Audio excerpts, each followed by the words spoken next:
स्वागत है आप सभी का। मैं हूं आपके साथ आस्था कौशिक। सीतापुर जेल में बंद है आजम खान, लेकिन सियासत जेल के बाहर हो रही है। एसपी के विधायक उनसे जेल में मिलने जाते हैं तो मिलने से इनकार कर देते हैं, लेकिन शिवपाल से मिल लेते हैं। कांग्रेस के नेता आचार्य प्रमोद कृष्णम से आज उन्होंने मुलाकात कर ली। आखिर चल क्या रहा है?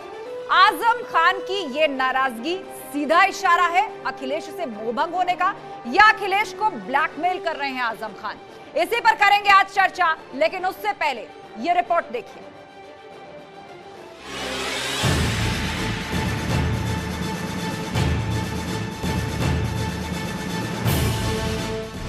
आजम पर गरमाई सियासत।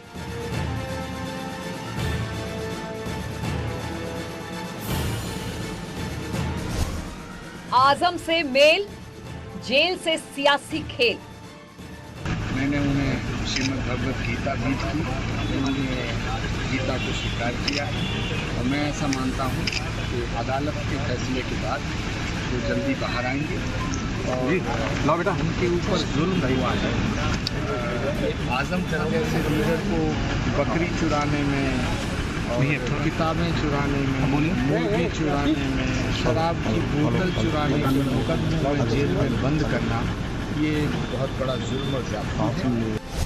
दूर होगी नाराजगी या बढ़ेगी दूरी? जहां पर मुलाकात होती है वहां तक आजम खान साहब नहीं आ पाएंगे। हम लोगों ने कहा कि हम उनसे मिलना चाहते हैं, लेकिन ये स्पष्ट हो गया कि प्रदेश सरकार नहीं चाहती है कि हम लोग आजम खान से मिल पाएं। आजम की नाराजगी दूर कर पाएगी एसपी? और समाजवादी पार्टी आजम भाई की मदद करती या संघर्ष करती दिख नहीं रही है, ये दुर्भाग्य है। समाजवादी पार्टी उनके साथ मदद उनकी कराएंगे। देखिए, वो कानूनी है और जो समाजवादी पार्टी लीगली मदद कर सकती है वो करेगी, लेकिन उनके साथ जो अन्याय हुआ है वो भारतीय जनता पार्टी ने किया है। सियासत आजम।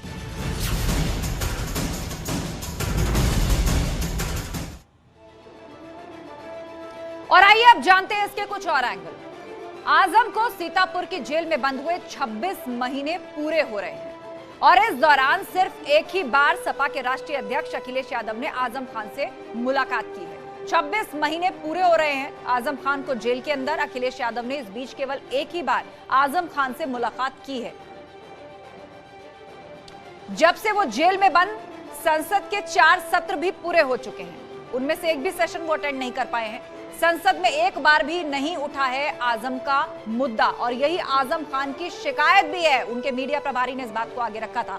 मुसलमानों के लिए आवाज नहीं उठाने का भी आरोप लगाया गया था समाजवादी पार्टी और अखिलेश यादव के ऊपर, उनके मीडिया प्रभारी ने।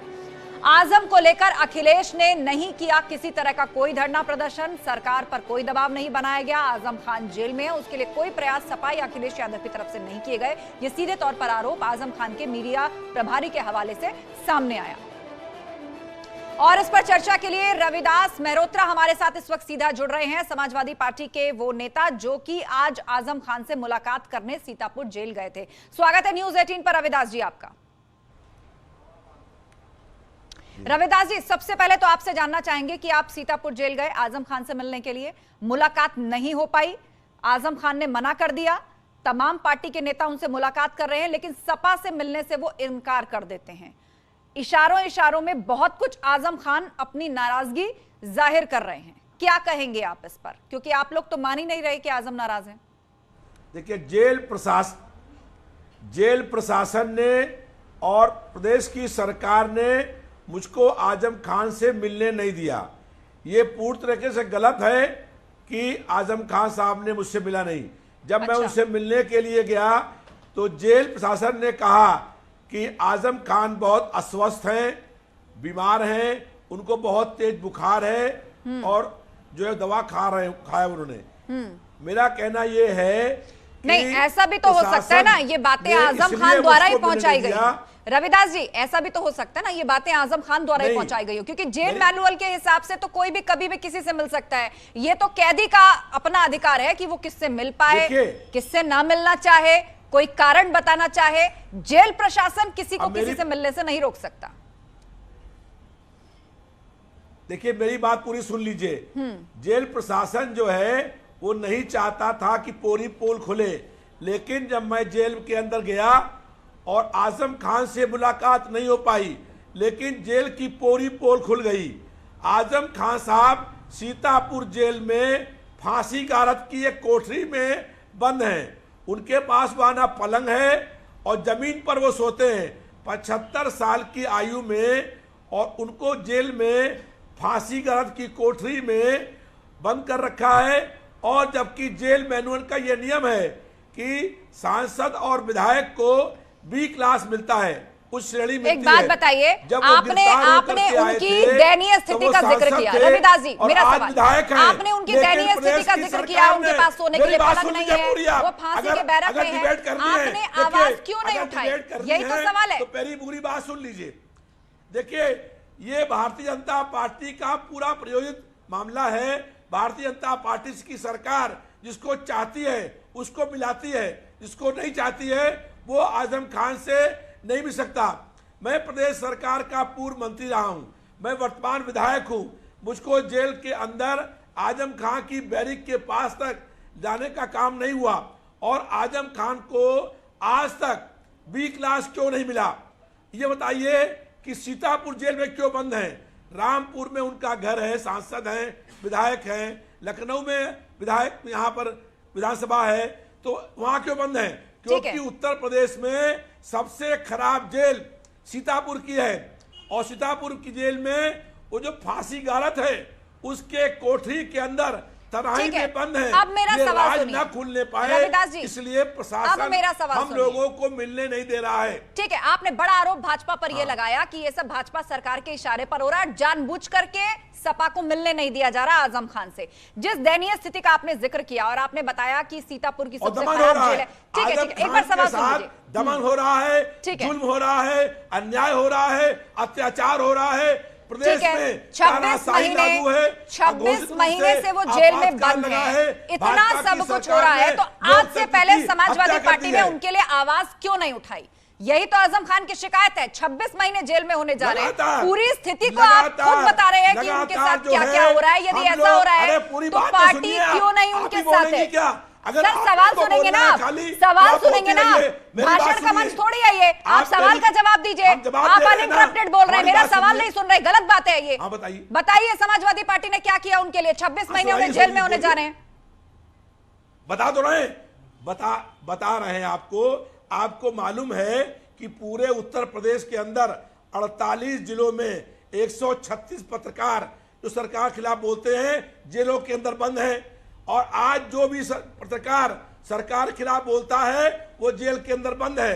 किसी पत्रकार की हिम्मत नहीं है कि सरकार के खिलाफ कुछ दिखाए या बोले, और सरकार जो चाह रही है वही पत्रकार बोलने का काम कर रहे हैं। अच्छा, आप इतना कुछ सरकार के खिलाफ बोल रहे हैं, आप इतना कुछ सरकार के खिलाफ बोल रहे हैं रविदास जी, आप विधायक हैं, आप एक सीनियर लीडर हैं, तो क्या लग रहा है? नहीं, क्या लग रहा है? उसी सरकार में आप इतना खुलकर इतना खिलाफ लगातार बोल रहे हैं, क्या लग रहा है आपको? आप खुलकर बोल रहे हैं सरकार के खिलाफ और दूसरी तरफ कह रहे हैं कि कोई नहीं बोल सकता। हाँ, जो बोल रहा है उसके खिलाफ दमन हो रहा है। मेरे खिलाफ, मेरे पास कोई जमीन नहीं है, कोई पेट्रोल पंप नहीं है, कोई दुकान नहीं है, मेरे घर के अलावा मेरे पास एक इन जगह नहीं है जहां पर सरकार मेरा दमन कर पाए। और जेल जाने के लिए मैं तैयार हूं। मैं 250 बार जेलों में गया हूं, लोकतंत्र सेनानी हूं। 20-20 महीने मैंने जेल काटने का काम किया है। मैं सरकार के दमन से, जुल्म से, अन्याय से, ठीक है रविदास जी, आप मुझे ये बताइए, डरने वाला नहीं हूं। ठीक है, बिल्कुल बिल्कुल, आप डरने वाले नहीं है, और आप खुल के हुंकार भर रहे हैं सरकार के खिलाफ। महाबहस के इस मंच से खुलकर हुंकार भर रहे हैं सरकार के खिलाफ। सुनिए, ठीक है, अब सवाल रविदास जी ये बताइए कि आजम खान जेल में है। एक मिनट रविदास जी, देखिए वन वे नहीं होना चाहिए, वन वे नहीं होना चाहिए। आपको आपकी बात रखने के लिए हमने बुलाया, लेकिन सवाल का भी तो जवाब दीजिए। जब विधानसभा की कार्रवाई शुरू होगी तो आजम खान के मुद्दे को लेकर के हम लोग विधानसभा के अंदर संघर्ष करने का काम करेंगे, और जब तक आजम खान रिहा नहीं होंगे हमारा आंदोलन, हमारा संघर्ष जारी रहेगा। ठीक है, और हम लेकिन मुझे सरकार ये के बताइए, किसी भी दमन, जो जुल्म दूसरे और दल अन्याय आजम से खान से डरने मुलाकात वाले कर रहे नहीं हैं, हैं। रविदास जी, जो दूसरे लोग आजम खान से मुलाकात कर रहे हैं, जी? जैसे कांग्रेस पार्टी के आचार्य प्रमोद कृष्णम ने मुलाकात की, जयंत चौधरी ने मुलाकात की, शिवपाल यादव ने मुलाकात की, तो आपको क्या लग रहा है, सपा की मुलाकात नहीं हो पा रही, हर पार्टी से जुड़े हुए नेता की वहां जाकर मुलाकात हो रही है, मतलब आजम खान साहब जो है वो सबसे मिलना प्रेफर कर रहे हैं, लेकिन सपा से दूरी बनाए हुए हैं, क्या ये साफ साफ इशारा नहीं है नाराजगी का? कि भारतीय जनता पार्टी की सरकार जिसको चाह रही है वही मिल रहा है। भारतीय जनता पार्टी की सरकार दमन, जुल्म और अन्याय करने की सारी सीमाएं तोड़ दी हैं। भारतीय जनता पार्टी ने मतलब आप ये कहना चाह रहे हैं प्रदेश में जुल्म कि और अन्याय भाजपा करने के का इशारे काम किया पर है। कांग्रेस पार्टी के नेता मिलते हैं, 136 आरएलडी के नेता मिलते जो हैं, सरकार के लेकिन खिलाफ सपा से बोलते मुलाकात हैं, नहीं हो वो पाती। जेलों के अंदर बंद है। किसी की भी हिम्मत नहीं है, किसी पत्रकार की भी हिम्मत अब नहीं रह गई है कि सरकार के खिलाफ बोल पाए, और जो सरकार के खिलाफ बोल रहा है वो ठीक है। जेलों के अंदर, जेल के पीछे बंद है, और जेल में दमन करने का काम हो रहा है, यातना देने का काम हो रहा है। और आप बताइए, जब आजम खान साहब 10 बार के विधायक हैं, 2 बार सांसद रहे हैं, 5 बार प्रदेश सरकार के मंत्री हैं, तो उनको 20 लाख जेल में क्यों नहीं दिया गया? ठीक है, आप चलिए बता दीजिए हमको, चलिए ठीक है रविदास जी, बता दीजिए, रविदास जी, आप बता दीजिए कि आजम, पूछिए भाजपा के लोगों से कि आजम खान को 26 महीने में 20 लाख क्यों नहीं दिया गया? ठीक है, ये सवाल उठाया जाएगा, ये सवाल पूछा जाएगा, ये सवाल पूछा जाएगा कि नियम क्या कहते हैं और उसके तहत क्या न्याय हो रहा है आजम खान साहब के। आप चाहे कितना ठीक है, बोल लीजिए, हमारी रविदास आवाज जी, को नहीं रोक पाएंगी। मेरा सवाल आप सुन पा रहे हैं, मेरी आवाज आप सुन पा रहे हैं, चलिए ठीक है, बहुत बहुत शुक्रिया, बहुत बहुत शुक्रिया हमसे चर्चा करने के लिए। तो ये रविदास मेहरोत्रा जी हमारे साथ इस वक्त जुड़े हुए थे, जिन्होंने बड़ा आरोप बीजेपी सरकार पर लगाया और ये कहा कि ये सब कुछ बीजेपी सरकार के इशारे पर हो रहा है, और सपा से मुलाकात जो है वो भाजपा के इशारे पर ही नहीं होने दी गई। और समाजवादी पार्टी आने वाले समय में जब विधानसभा का सत्र होगा तो बड़ा आंदोलन चलाएगी आजम खान पर हो रहे जुल्म को उजागर करने के लिए, उनके न्याय के लिए। पूरा गेस्ट पैनल हमारे साथ जुड़ चुका है। आलोक अवस्थी जी भाजपा से हमारे साथ हैं, प्रतिमा सिंह जी हमारे साथ कांग्रेस लीडर, दीपक मिश्रा हैं प्रसपा के प्रवक्ता, साजन सिंह जी हैं बसपा सपोर्टर, और दानिश कुरैशी पॉलिटिकल एनालिस्ट हमारे साथ हैं।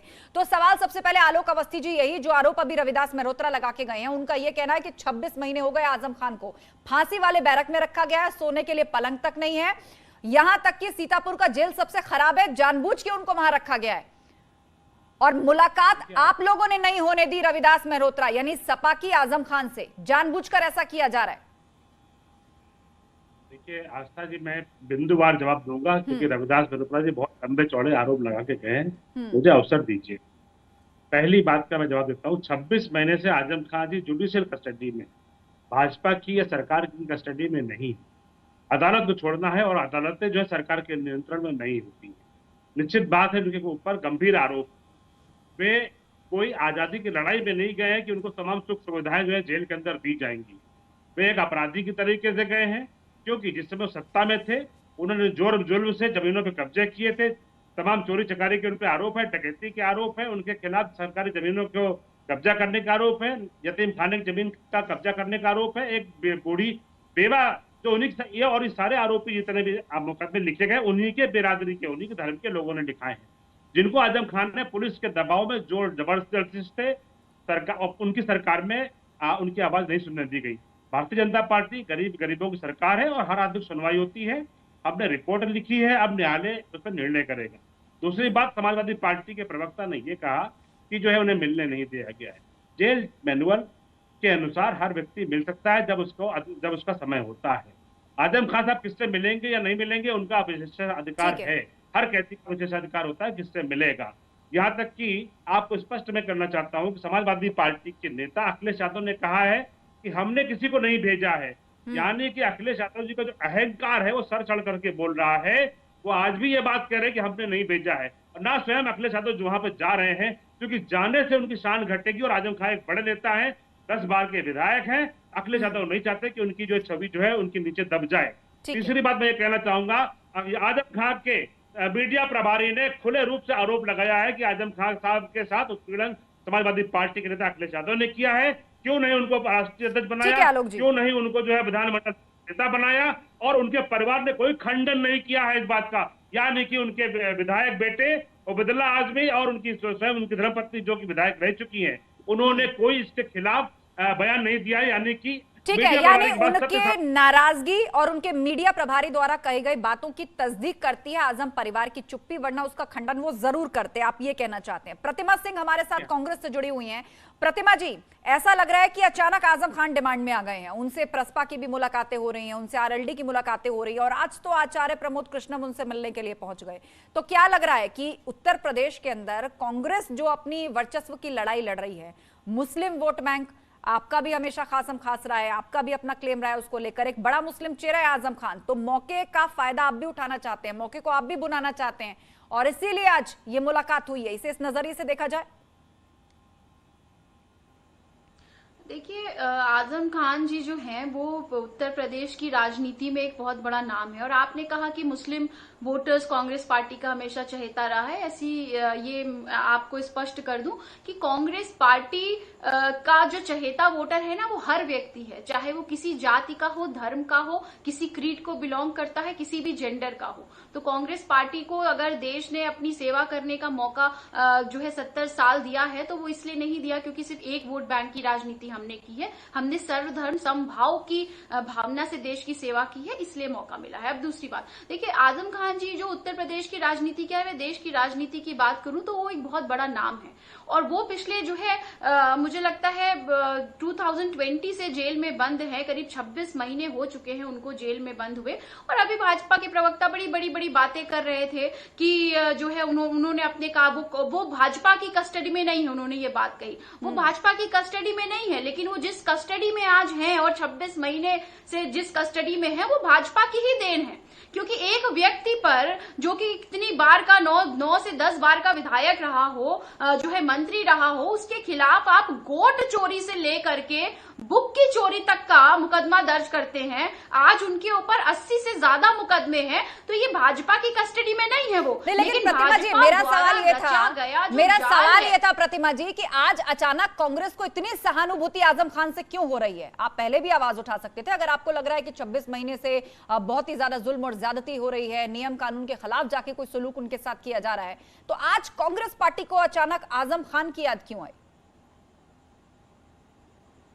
देखिए, मैं आप मुझे अगर 10 सेकंड दे देती शायद उस वक्त तो आपको ये सवाल नहीं करना पड़ता। मैं फिर से दोहरा देती हूँ कि देखिए, हमें अचानक याद नहीं आई, वो एक पॉलिटिकल व्यक्ति हैं और उनका एक ऊंचा कद है, बड़ा कद है। प्रमोद कृष्णन जी एक जो है एक पॉलिटिकल व्यक्ति के तौर पर उनकी जो हाल चाल है वो पूछने गए थे, क्योंकि आज देखिए आप बोले भले मत वो, क्योंकि आज देश में अभिव्यक्ति की आजादी एक सबसे बड़ा मुझे लगता है बैन हो चुकी है, क्योंकि कोई भी व्यक्ति बोले नहीं उत्तर प्रदेश का, लेकिन वो जानता है कि आजम खान जो हैं उनको जिस तरीके से जेल में बंद किया गया है, ये एक षड्यंत्र के तहत किया गया है, क्योंकि वो एक बहुत बड़ा नाम है, बहुत बड़े नेता हैं उस समाज की, जिस समाज की आपने बात की। बिल्कुल, और वही समाज है जिसके वोट बैंक पर हमेशा से कांग्रेस की भी नजर रही है। यूपी में समाजवादी पार्टी और देश में कांग्रेस, इस पर्टिकुलर वोट बैंक पर आपकी नजर रही है और उत्तर प्रदेश के अंदर आजम खान अब अचानक इसलिए जरूरी हो गए हैं कि इस तबके से जुड़े हुए वोट पर सबकी नजर है। ठीक है प्रतिमा जी, दीपक मिश्रा हमारे साथ हैं, प्रसपा प्रवक्ता। जो मुस्लिम समाज है, मुझे 10 सेकंड दे दीजिए, जो मुस्लिम समाज है ना वो देश का एक हिस्सा है। आज शायद ये देश जो है बिखरने की कगार पे है क्योंकि भाजपा सत्ते में बैठी है, लेकिन संविधान के तौर पर हम धर्मनिरपेक्ष राज्य है, मुझे देश लगता है। और ये जो मुस्लिम्स की बात आप कर रही हैं, माइनॉरिटीज की बात करें, ये देश का हिस्सा है, इन्हें भी संविधान ने वही अधिकार दिए हैं जो मुझे बिल्कुल और इसी वोट बैंक पर और इसी तबके पर कब्जा जमाना और उस पर अपनी पकड़ बनाना कुछ सियासी पार्टियों की परंपरागत राजनीति का हिस्सा रहा है। मैं बस उसी का जिक्र कर रही थी। दीपक मिश्रा जी, ये बताइए, जानकार तो ये मान रहे थे कि चाचा और आजम खान मिलकर शायद कोई नया मोर्चा बनाएंगे, अखिलेश यादव से दोनों ही नाराज है, लेकिन आज तो कांग्रेस की मुलाकात हो रही है, मतलब संभावनाएं वहां भी तलाशी जा रही हैं, कांग्रेस भी अपने काम पर है। नहीं ऐसा, अब देखिए ये चर्चाएं हैं, अफवाहें हैं और सबसे बड़े जानकार लोकतंत्र के संसदीय प्रणाली के लास्की का कथन है ग्रामीण पॉलिटिक्स में कि अफवाहों में होता कुछ नहीं, पर अफवाहों से होता बहुत कुछ है। जहाँ तक आजम साहब से शिवपाल जी का मिलना था, तो दो साझा विरासत के नेताओं का मिलना था, जिन्होंने साथ में एक लंबे समय तक, दशकों तक आंदोलन किया है, लोहिया जयप्रकाश के विरासत को आगे बढ़ाया है, दुख दर्द के एक दूसरे के सहभागी रहे हैं, और इसके पीछे कोई प्रैक्टिकल और प्रैग्मेटिक पॉलिटिक्स नहीं थी। कोई सत्ता का, अब तो सत्ता है ही नहीं विपक्षी पे के पास, समाजवादी गठबंधन के पास, में समाजवादी पार्टी नहीं कह रहा हूँ, गठबंधन कह रहा हूँ, के पास कोई सत्ता का तो है नहीं। आजम साहब से मिलने शिवपाल जी पहले भी गए थे, उनके सवालों पर मुखर रहे हैं। उन्होंने जो जो सवाल उठाए शिवपाल जी ने, वो सारे सवाल आजम साहब की सहमति के हैं। मौनम स्वीकृति लक्षणम। दूसरी बात, ठीक है, एक जन मुद्दा तो बना दिया। और आजम साहब महत्वपूर्ण क्यों हैं? क्यों भाजपा के भी सांसद आजम साहब से मिलने की बात कर रहे हैं? कांग्रेस के बड़े नेता प्रमोद कृष्णम जी गए, तो ये लोग तो आजम साहब के साथ आंदोलन में तो रहे नहीं, साथ में जेल नहीं गए, साथ में पसीना नहीं बहाया, साथ में शिविरें नहीं की, 55 दिन 6 दिन साथ में नहीं रहे। क्यों? क्योंकि आजम साहब इस देश की गरीबों की आवाज़ जितने शिद्दत के साथ उठाते थे, ऐसे नेता बहुत कम हैं। चलिए ठीक है, और फिलहाल वो नाराजगी, उसी तरह की नाराजगी जो प्रसपा को है, जो शिवपाल यादव को है, वही आजम खान को फिलहाल सपा से बनी हुई है। हमारे साथ दानिश कुरैशी जुड़े हुए हैं, पॉलिटिकल एनालिस्ट। दानिश जी, आजम खान ऐसा लग रहा है कि उत्तर प्रदेश की राजनीति में एक ऐसी धुरी हो गई जिसके इर्द गिर्द तमाम सियासी पार्टियां चक्कर लगा रही हैं। आज तो कांग्रेस की भी मुलाकातें हुई हैं, इससे पहले एआईएमआईएम के भी ऑफर की खबर आई थी, शिवपाल यादव उनसे मिल चुके हैं, जयंत चौधरी की मुलाकात उनके परिवार से हो चुकी है, बस सपा से नहीं मिले आजम खान। तो क्या लग रहा है, एक दबाव की राजनीति जेल के अंदर से ही आजम खान भी कर रहे हैं, या स्पष्ट नाराजगी के या अलगाव के संकेत दे दिए? आजम खान साहब जो हैं वो उत्तर प्रदेश की राजनीति में एक कद्दावर शख्सियत हैं, जिनकी शख्सियत को नकारा नहीं जा सकता या नज़रअंदाज भी नहीं किया जा सकता। उत्तर प्रदेश के हाल ही के चुनाव में जिस तरीके से उस वक्त जितना उन्होंने अवेयरनेस दिखाई थी अखिलेश यादव ने, चुनाव के बाद तो आजम खान साहब की जेल की हालत तो छोड़ दीजिए, उसके बाहर उनके अपने जो अल्पसंख्यक समुदाय के जो उनके एमएलएस हैं, जो मुस्लिम समाज के जो एमएलए हैं, देखिए उसमें तो एक का तो पेट्रोल पंप तक तोड़ दिया गया जो कि बाहर है। और क्या उसमें एक्सक्यूज क्या है? उसमें एक्सक्यूज ये है कि भाई जो मैप है वो अप्रूवल नहीं है। मतलब ये इतने बड़े उत्तर प्रदेश में और कुछ दिखाई नहीं देता। न सिर्फ आजम खान साहब की, लेकिन समूचे मुस्लिम समाज की नाराजगी दिन प्रतिदिन बढ़ती जा रही है। कईयों के साथ मेरी बातचीत अक्सर होती रहती है। अखिलेश यादव की जो खामोशी है समूचे मुस्लिम समाज को लेकर, वो नाराजगी दिन पर दिन बढ़ रही है। और कहीं ना कहीं ये पूरा जो जितने भी एमएलएज हैं, विधायक जो हैं वो, और आजम खान साहब की जो स्थिति है, वही इन हालात जो हैं उसके जिम्मेदार मैं कहीं ना कहीं समाजवादी पार्टी को मानता हूँ। दूसरे, मुझे बात कंप्लीट कर लेती आज उसके बात करें। प्रतिमा सिंह जी जो कह रही थी कि कांग्रेस जो है वो सर्व समानता में मानती है, तो ये इससे बड़ा फरेब और कुछ भी नहीं है। उत्तर प्रदेश में उनकी गई हुई सरकार इस बात का सबूत है। और मैं फिर उनसे ये कह दूं कि इस देश में मुसलमानों की हालत के लिए कोई जिम्मेदार है तो समाजवादी पार्टी का तो शायद दूसरा नंबर आएगा उत्तर प्रदेश में, लेकिन पहले नंबर पे कांग्रेस आएगी। ये वही लोग हैं जिन्होंने आर्टिकल 341 से मुसलमानों का आरक्षण खत्म किया। चलिए ठीक है, हमारे साथ साजन के सिंह जी भी जुड़े हुए हैं, बसपा सपोर्टर। मैं चाहूंगी आप भी इस पर रिएक्शन दें। हालांकि तमाम सियासी दलों जिनकी बात हो रही है वो आजम खान से मुलाकात कर रहे हैं, एक नई तरह के सियासी समीकरणों की चर्चा भी हो रही है, पर बसपा के लिहाज से यदि देखा जाए तो क्या लग रहा है, आजम खान 26 महीने से जेल के अंदर हैं और आज अचानक कितने सियासी दलों को उनकी याद क्यों आ रही है? इतने जरूरी क्यों हो गए आजम खान? अब ये तो मेरी आवाज आ रही है? जी जी बिल्कुल। हाँ, चूंकि मैं देर से जुड़ा हूँ, तकनीकी कारणों की वजह से मैं सुन नहीं पाया था कि और राजनीतिक दलों के प्रवक्ता क्या कह रहे हैं, लेकिन मैं अपनी बात बता दूं कि बसपा से कोई संबंध नहीं है। अभी तक मेरी जानकारी है बसपा की तरफ से कोई आजम खान जी के तमाम पॉलिटिकल पार्टी, तमाम राजनीतिक दल जा सकते हैं, कांग्रेस भी जा रही है, समाजवादी भी जा रही है, शायद उनको समाजवादियों को मिला नहीं अपॉइंटमेंट, बसपा जा रही है। लेकिन मैं कहूँ आजम खान का जो एपिसोड है एक चीज जरूर दर्शाता है कि समाजवादी पार्टी जो सपाइयों का तिलिस्म था, वो तिलिस्म की हम मुसलमानों के रहनुमा है, मुसलमान वोट हमारा वोट है, थोक के भाव से जो मुसलमानों का वोट इसने डरा करके लिया, धमका करके लिया, और प्रत्यक्ष रूप से वो तिलिस्म आज टूट गया। तो इस वजह से चलिए टूट ठीक है, गया। लेकिन एक चीज तो आपने स्पष्ट कर दी कि बसपा की फिलहाल कोई दिलचस्पी नहीं है आजम खान या उनसे जुड़े हुए जो लीडर्स हैं या तबका है। लेकिन हाँ, एक समय पर बसपा का भी वोट बैंक रहा है मुस्लिम, उसने भी वोट दिया है बसपा को। लेकिन फिलहाल आजम खान के परिप्रेक्ष्य में आपने स्थिति स्पष्ट कर दी। सर, मेरे पास समय की थोड़ी कमी है, हमारे साथ समाजवादी पार्टी के प्रवक्ता सत्येंद्र सिंह यादव जी अभी जुड़े हैं। मैं चाहती हूं ब्रेक पर जाने से पहले वो भी अपना रिएक्शन दें। सत्येंद्र जी, यहां पर चर्चा यही चल रही है कि हर दल आजम खान को लुभाने में लगा है, उनसे मुलाकातें कर रहा है, और आजम जी ने भी लग रहा है अपनी चॉइस स्पष्ट कर दी है, सपा को छोड़ के सबसे मिल रहे हैं आजम खान। देखिए, ऐसा है, ये समय का फेर है, ऐसी कोई बात नहीं है, मैं आपको बताना चाहता हूं। और रही बात जो राजनीतिक जो पूरा भूचाल दिखाई दे रहा है, दरअसल ये धरातल पे कहीं भी नहीं है। ये अगर ऐसा होता है, सबसे पहले तो ऐसा होगा नहीं भाई, किसी को कोई फैसला लेने से किसने रोका है?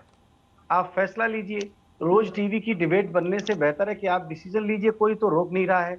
रही बात आजम खान साहब की, मैं आपको बताना चाहता हूं कि वो समाजवादी पार्टी में है, समाजवादी पार्टी के साथ हैं। अब इधर उधर से कैसे क्या सरगम चांसेस को लेकर जो तमाम सारी बातें चल रही हैं। सत्येंद्र जी, बातों में दोनों बातें आप कह गए। एक तो ये कि रोजाना मीडिया में खबरें बनने से अच्छा है कि वो एक किनारा पकड़ ले, मतलब स्थिति स्पष्ट कर दे कि वो किस तरफ है किस तरफ नहीं है। और दूसरा, आपने ये भी कह दिया कि सपा की तरफ से कोई अनबन नहीं है, सपा की तरफ से वो आज भी उनके साथ हैं। योगी सरकार 2.0 के आज 30 दिन पूरे हो गए हैं। प्रदेश के विकास के लिए योगी ने 30 दिन में कई फैसले लिए, लेकिन इस बीच अपराध और भ्रष्टाचार पर लगाम लगाने के लिए भी कई एक्शंस लिए गए। वहीं विपक्ष ने पलटवार किया है कि सरकार के दावे हवा हवाई हैं। महंगाई के मुद्दे पर सवाल फेल है, तो क्या है सरकार के दावों और विपक्ष के पलटवार का सच? इसी पर होगी चर्चा, लेकिन उससे पहले आप विस्तार से ये रिपोर्ट देखिए।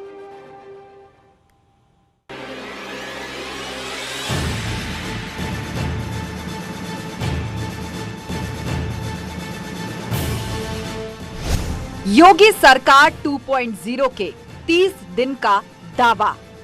उत्तर प्रदेश में सुशासन है, इसका संदेश दिया गया है। कानून व्यवस्था यहाँ पर दुरुस्त है और गरीब कल्याण का जो यज्ञ है, माननीय प्रधानमंत्री जी का जो सपना है, आदरणीय योगी जी के नेतृत्व में हम लोग उसे पूरा कर रहे हैं। योगी सरकार के 30 दिन में बड़े फैसले।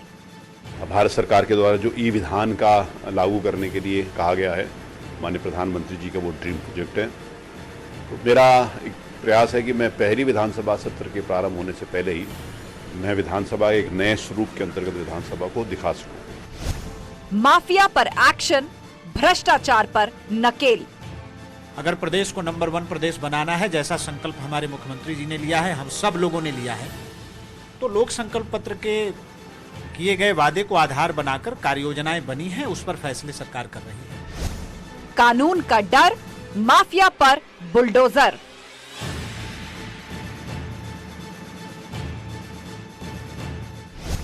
सरकार के दावे पर विपक्ष का पलटवार। पिछले 1 महीने में लगातार हत्याएं हो रही हैं। प्रयागराज में एक बार नहीं 2-2 बार एक परिवार की 5-5 लोगों की हत्याएं हो गई। यहाँ चोरी, डकैती, हत्या, लूट मार, बलात्कार, अपहरण तेजी से बढ़ा है। अस्पतालों की हालत बदहाल है और फिर भी सरकार अपनी पीठ थपथपा रही है। बधाई हो। देखिए, इस 1 महीने में ऐसा संदेश गया है कि आने वाले दिनों में कानून का राज नहीं रहेगा और इससे सबसे ज्यादा उत्साह अपराधियों में आया है।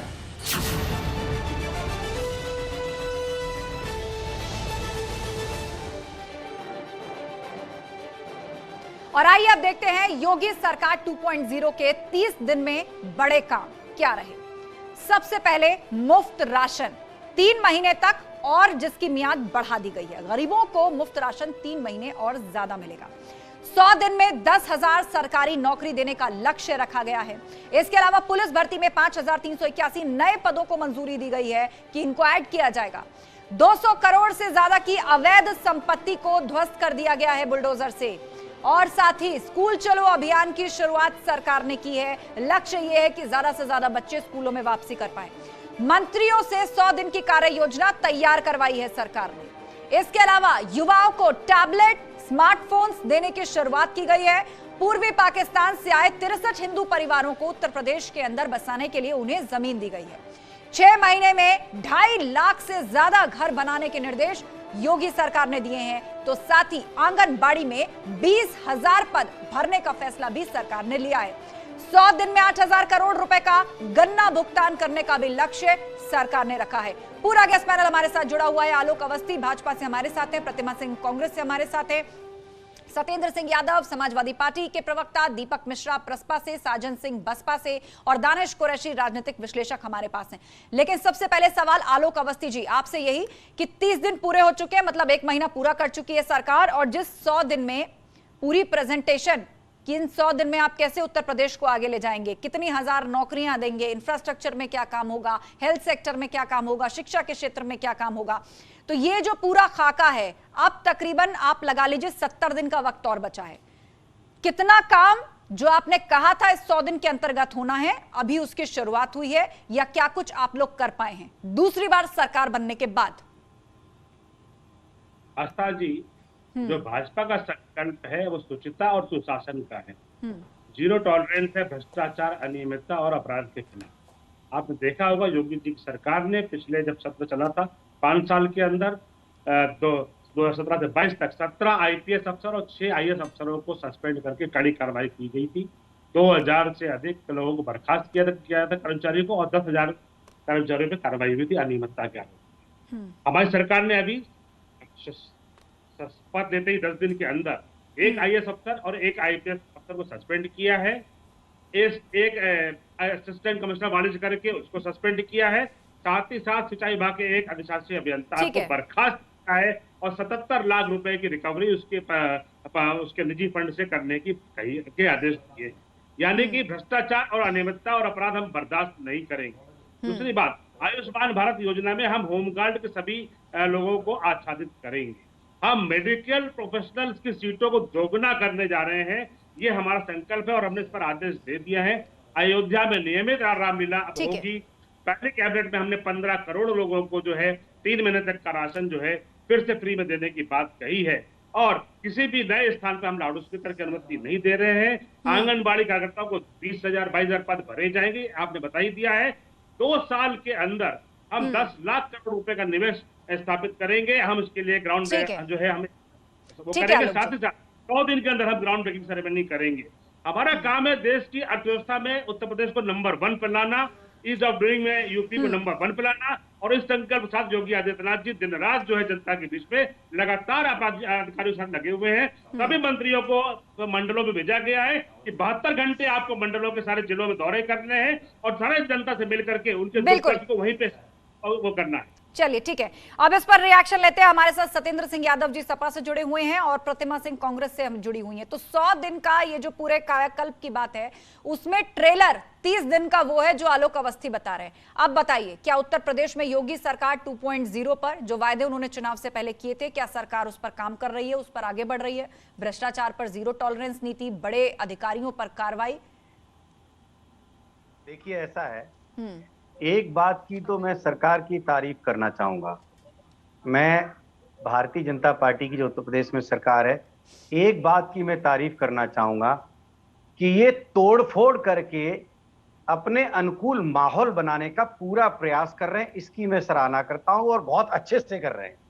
तोड़फोड़ करके उत्तर प्रदेश की जनता को, प्रशासन को, लोगों को अपने हाथ में कमांड लेकर, ताकि एक सूत्रीय काम करने में कोई व्यवधान ना आए। रही बात उत्तर प्रदेश में बदलाव की, ना तो हत्याएं बंद हैं, ना लूट बंद है, ना चोरी बंद है, ना धोखाधड़ी बंद है। आप बताइए क्या बंद है? आप बताइए क्या महंगाई खत्म हो गई? आप 60 लाख 70 लाख से 5,000 नौकरियों पे आ गए। आप बताइए कितना बड़ा आपने डमरू बजाया था और कहां आप डुमडुमिया बजाना शुरू कर दिया आपने? कहां से कहां आ गए? भारतीय जनता पार्टी के जितने भी प्रवक्ता बैठते हैं वो अपने मुंह मियां मिट्ठू बनते हैं, अपनी पीठ थपथपाते हैं, सरकार के कोई 4 काम नहीं गिना सकते हैं। हम ये करने वाले हैं, हमने संकल्प लिया है, हमने कसम खाई है, हमने सौगंध ली है, हमने ये। अरे भैया, आप एक काम, क्या महंगाई पर आपने कहीं कोई ऐसा एक्शन लिया जो महंगाई कम हो? आपने स्वास्थ्य में एक काम, हाँ, उप मुख्यमंत्री दौरा कर रहे हैं, सरकार का जो रवैया है, सरकार में जो त्रुटियां उसे गिना रहे हैं, इसकी मैं ये बिल्कुल काबिले तारीफ है। लेकिन सस्पेंड कितने हो रहे हैं स्वास्थ्य विभाग में? मैं चाहता हूं कि जब तक सस्पेंशन नहीं होंगे, जहां त्रुटियां हैं, सिर्फ कह के आने से नहीं होगा। रही बात शिक्षा में, शिक्षा माफिया आप सत्येंद्र जी, ठीक है। देखिए जिस तरह से बुलडोजर चल रहा है, शिक्षा माफियाओं पर बुलडोजर चलना बहुत जरूरी है। हम चाहते हैं कि जो उत्तर प्रदेश में बड़े स्तर पर शिक्षा माफिया हैं और जिनकी सरकार में बड़े स्तर पर पहुंच है, साठगांठ है, आम आदमी अपने बच्चों को पढ़ाना मुश्किल हो गया है। सरकार उस पर कोई एक्शन क्यों नहीं ले रही है? फीस और महंगी होती चली जा रही है, डोनेशन इतनी बड़ी हो गई है, आपके नेता अखिलेश यादव कहा आम आदमी लोगों लोगों को को नहीं पढ़ा दिखते भी सकता नहीं है है, स्कूलों में। खाली ट्वीट करते हैं। तो ट्वीट पर राजनीति करने के लिए स्वतंत्र समाजवादी पार्टी स्वतंत्र है।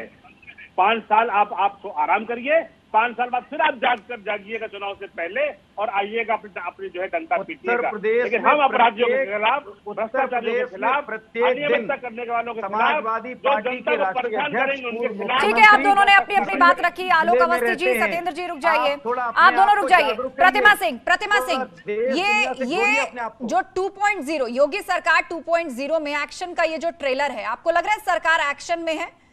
माफियाओं पर कार्रवाई हो रही है, अवैध संपत्तियों पर बुलडोजर चल रहा है, अस्पताल के औचक निरीक्षण हो रहे हैं, एक्शन नजर आ रहा है सरकार के काम में? देखिए, मुझे लग रहा है कि हम यहाँ पे योगी सरकार के 30 दिन का कार्यकाल क्यों देख रहे हैं। सरकार 5 साल योगी आदित्यनाथ जी की ही थी, तो 5 साल 1 महीने की बात करते हैं हम। और अगर यहाँ पे 5 साल और 1 महीने की बात होगी तो मुझे लगता है संकल्प पत्र 2017 का जिक्र होना बहुत जरूरी है। देखिए, बड़ी बड़ी बातें करना और बातों को धरातल पे उतारने में बहुत बड़ा फर्क है।